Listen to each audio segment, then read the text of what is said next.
അപ്പോസ്തലന്മാരുടെ പ്രവർത്തനങ്ങൾ അധ്യായം 2. പരിശുദ്ധാത്മാവിൻ്റെ ആഗമനം. പന്തക്കോസ്ത ദിനം സമാഗതമായപ്പോൾ അവരെല്ലാവരും ഒരുമിച്ച് കൂടിയിരിക്കുകയായിരുന്നു. കൊടുങ്കാറ്റടിക്കുന്നത് പോലുള്ള ഒരു ശബ്ദം പെട്ടെന്ന് ആകാശത്തു നിന്നുണ്ടായി. അത് അവർ സമ്മേളിച്ചിരുന്ന വീട് മുഴുവൻ നിറഞ്ഞു. അഗ്നിജ്വാലകൾ പോലുള്ള നാവുകൾ തങ്ങൾ ഓരോരുത്തരുടെയും മേൽ വന്ന് നിൽക്കുന്നതായി അവർ കണ്ടു. അവരെല്ലാവരും പരിശുദ്ധാത്മാവിനാൽ നിറഞ്ഞു. ആത്മാവ് കൊടുത്ത ഭാഷണ വരമനുസരിച്ച് അവർ വിവിധ ഭാഷകളിൽ സംസാരിക്കാൻ തുടങ്ങി.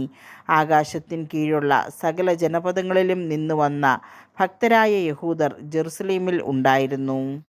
ആരവം ഉണ്ടായപ്പോൾ ജനം ഒരുമിച്ച് കൂടുകയും തങ്ങൾ ഓരോരുത്തരുടെയും ഭാഷകളിൽ അപ്പോസ്തലന്മാർ സംസാരിക്കുന്നത് കേട്ട് അത്ഭുതപ്പെടുകയും ചെയ്തു. അവർ വിസ്മയഭരിതരായി പറഞ്ഞു, ഈ സംസാരിക്കുന്നവരെല്ലാവരും ഗലീലിയരല്ലേ? നാം എല്ലാവരും താന്താങ്ങളുടെ മാതൃഭാഷയിൽ ശ്രവിക്കുന്നതെങ്ങനെ? പാർത്തിയാക്കാരും മേദിയാക്കാരും എലാമിയാക്കാരും മെസൊപ്പൊട്ടാമിയൻ നിവാസികളും യൂദയായിലും കപ്പദോക്കിയായിലും പോന്തസിലും ഏഷ്യയിലും താമസിക്കുന്നവരും ഫ്രിജിയായിലും പാംഫിലിയായിലും ഈജിപ്തിലും കിറേനയുടെ ലിബിയ പ്രദേശങ്ങളിലും നിവസിക്കുന്നവരും റോമായിൽ നിന്നുള്ള സന്ദർശകരും യഹൂദരും യഹൂദമതം സ്വീകരിച്ചവരും ക്രേത്യരും അറേബ്യരും ആയ നാമെല്ലാം ദൈവത്തിൻ്റെ അത്ഭുതപ്രവൃത്തികൾ അവർ വിവരിക്കുന്നത് നമ്മുടെ മാതൃഭാഷകളിൽ കേൾക്കുന്നല്ലോ. ഇതിൻ്റെ എല്ലാം അർത്ഥമെന്ത് എന്ന് പരസ്പരം ചോദിച്ചുകൊണ്ട് എല്ലാവരും വിസ്മയിക്കുകയും പരിഭ്രമിക്കുകയും ചെയ്തു. എന്നാൽ മറ്റു ചിലർ പരിഹസിച്ചു പറഞ്ഞു, പുതുവീഞ്ഞ് കുടിച്ച് അവർക്ക് ലഹരി പിടിച്ചിരിക്കുകയാണ്. പത്രോസിൻ്റെ പ്രസംഗം. എന്നാൽ പത്രോസ് മറ്റ് 11 പേരോടുമൊപ്പം എഴുന്നേറ്റ് നിന്ന് ഉച്ചസ്വരത്തിൽ അവരോട് പറഞ്ഞു, യഹൂദജനങ്ങളെ, ജെറുസലേമിൽ വസിക്കുന്നവരെ, ഇത് മനസ്സിലാക്കുവിൻ. എൻ്റെ വാക്കുകൾ ശ്രദ്ധിക്കുവിൻ. നിങ്ങൾ വിചാരിക്കുന്നത് പോലെ ഇവർ ലഹരി പിടിച്ചവരല്ല. കാരണം ഇപ്പോൾ ദിവസത്തിൻ്റെ 3-ാം മണിക്കൂറല്ലേ ആയിട്ടുള്ളൂ. മറിച്ച് ജോയേൽ പ്രവാചകൻ പറഞ്ഞതാണിത്. ദൈവം അരുളി ചെയ്യുന്നു, അവസാന ദിവസങ്ങളിൽ എല്ലാ മനുഷ്യരുടെയും മേൽ എൻ്റെ ആത്മാവിനെ ഞാൻ വർഷിക്കും. നിങ്ങളുടെ പുത്രന്മാരും പുത്രിമാരും പ്രവചിക്കും. നിങ്ങളുടെ യുവാക്കൾക്ക് ദർശനങ്ങളുണ്ടാകും. നിങ്ങളുടെ വൃദ്ധന്മാർ സ്വപ്നങ്ങൾ കാണും. എൻ്റെ ദാസന്മാരുടെയും ദാസികളുടെയും മേൽ ഞാൻ എൻ്റെ ആത്മാവിനെ വർഷിക്കും. അവർ പ്രവചിക്കുകയും ചെയ്യും.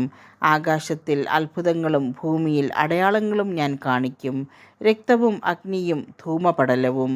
കർത്താവിൻ്റെ മഹനീയവും പ്രകാശപൂർണവുമായ ദിനം വരുന്നതിന് മുമ്പ് സൂര്യൻ അന്ധകാരമായും ചന്ദ്രൻ രക്തമായും മാറും. കർത്താവിൻ്റെ നാമം വിളിച്ചപേക്ഷിക്കുന്നവർ രക്ഷ പ്രാപിക്കും. ഇസ്രായേൽ ജനങ്ങളെ, ഈ വാക്കുകൾ കേൾക്കുവിൻ. നിങ്ങൾക്കറിയാവുന്നതുപോലെ ദൈവം നസ്രായനായ യേശുവിനെ താൻ അവൻ വഴി നിങ്ങളുടെ ഇടയിൽ പ്രവർത്തിച്ച മഹത്തായ കാര്യങ്ങൾ കൊണ്ടും തൻ്റെ അത്ഭുതകൃത്യങ്ങളും അടയാളങ്ങളും കൊണ്ടും നിങ്ങൾക്ക് സാക്ഷ്യപ്പെടുത്തി തന്നു. അവൻ ദൈവത്തിൻ്റെ നിശ്ചിത പദ്ധതിയും പൂർവ്വ ജ്ഞാനവുമനുസരിച്ച് നിങ്ങളുടെ കൈകളിൽ ഏൽപ്പിക്കപ്പെട്ടു. അധർമ്മികളുടെ കൈകളാൽ അവനെ നിങ്ങൾ കുരിശിൽ തറച്ചു കൊന്നു. എന്നാൽ ദൈവം അവനെ മൃത്യുപാശത്തിൽ നിന്ന് വിമുക്തനാക്കി ഉയിർപ്പിച്ചു.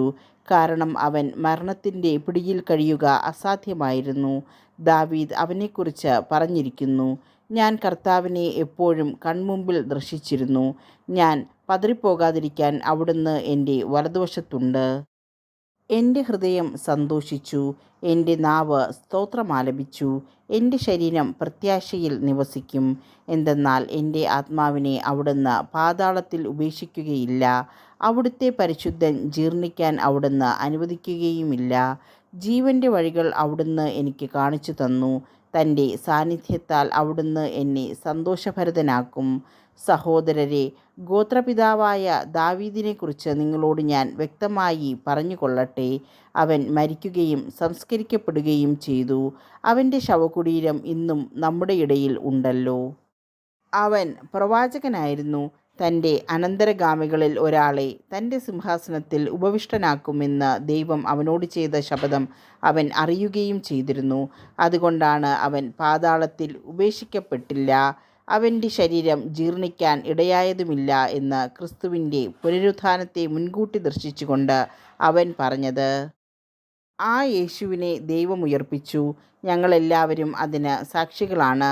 ദൈവത്തിൻ്റെ വലത്തുഭാഗത്തേക്ക് ഉയർത്തപ്പെടുകയും പിതാവിൽ നിന്നും പരിശുദ്ധാത്മാവിൻ്റെ വാഗ്ദാനം സ്വീകരിക്കുകയും ചെയ്ത അവൻ ആ ആത്മാവിനെ വർഷിച്ചിരിക്കുന്നു. അതാണ് നിങ്ങളിപ്പോൾ കാണുകയും കേൾക്കുകയും ചെയ്യുന്നത്. ദാവീദ് സ്വർഗ്ഗത്തിലേക്ക് ആരോഹണം ചെയ്തില്ല, എങ്കിലും അവൻ പറയുന്നു, കർത്താവ് എൻ്റെ കർത്താവിനോട് പറഞ്ഞു, ഞാൻ നിൻ്റെ ശത്രുക്കളെ നിൻ്റെ പാദപീഠമാക്കുവോളം നീ എൻ്റെ വലത്തുഭാഗത്ത് ഉപവിഷ്ടനാവുക.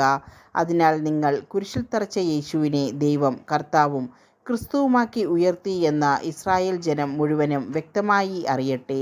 ആദ്യ ക്രൈസ്തവ സമൂഹം ഇത് കേട്ടപ്പോൾ അവർ ഹൃദയം നുറുങ്ങി പത്രോസിനോടും മറ്റ് അപ്പോസ്തലന്മാരോടും ചോദിച്ചു, സഹോദരന്മാരെ, ഞങ്ങൾ എന്താണ് ചെയ്യേണ്ടത്?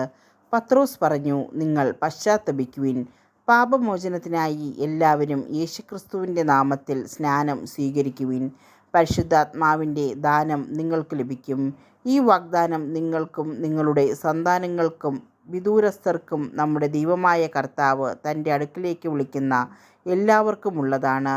അവൻ മറ്റു പല വചനങ്ങളാലും അവർക്ക് സാക്ഷ്യം നൽകുകയും ഈ ദുഷിച്ച തലമുറയിൽ നിന്ന് നിങ്ങളെ തന്നെ രക്ഷിക്കുവിൻ എന്ന് ഉപദേശിക്കുകയും ചെയ്തു.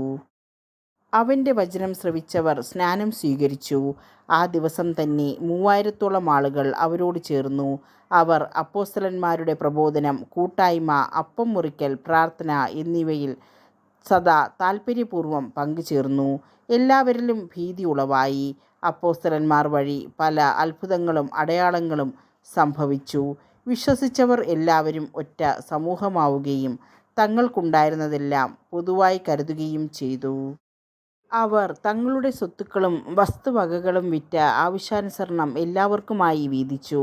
അവർ ഏകമനസ്സോടെ താൽപ്പര്യപൂർവ്വം അനുദിനം ദേവാലയത്തിൽ ഒന്നിച്ചു കൂടുകയും ഭവനം തോറും അപ്പം മുറിക്കുകയും ഹൃദയലാളിത്യത്തോടും ആഹ്ലാദത്തോടും കൂടെ ഭക്ഷണത്തിൽ പങ്കുചേരുകയും ചെയ്തിരുന്നു.